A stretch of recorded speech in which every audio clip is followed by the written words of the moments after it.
அருமையாக எனது கிறிஸ்துவ பிள்ளைகளே, நாம் முக்கியமாக அறிந்து கொள்ள வேண்டியது, ஏசப்பா சொல்லியிருக்கிறார், ஜலத்தினாலும் ஆவியினாலும் பிறக்க வேண்டும் என்று.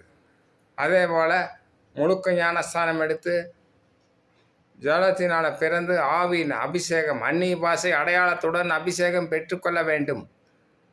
அப்படி பெற்றுக்கொள்ளும் போது பரிசுத்த ஆவியானவரை துக்கப்படுத்தக்கூடாது. அவர் எப்போது நம்முடனே இருப்பார். அதே போல் ஏசப்பாவையும் துக்கப்படுத்தக்கூடாது. பிதா இருக்கிறவராகவே இருக்கிறேன் என்று சொன்னாரே மோசைக்கு, அவரையும் துக்கப்படுத்தக்கூடாது. இப்படியாக துக்கப்படுத்தாமல் இருந்தால் பரிசுத்த ஆவியானவர் நம்மளை அவருடைய வருகையில் எடுத்து சென்று விடுவார்.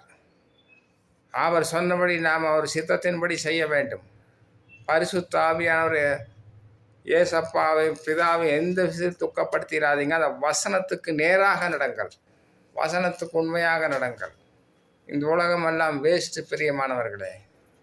அதனால் நானும் கூட ஆசைப்பட்டேன், பிலிப்பு சீசனை போல நம்ம ஆவியானவர் எங்காச்சும் கொண்டு விடுவாரா ஊழியம் செய்யறதுக்குன்னு. ஆனால் இது வரைக்கும் அந்த மாதிரி இல்லை. நிறைய ஆவியானவர் கூட வந்திருக்கிறார், பேசியிருக்கிறார்.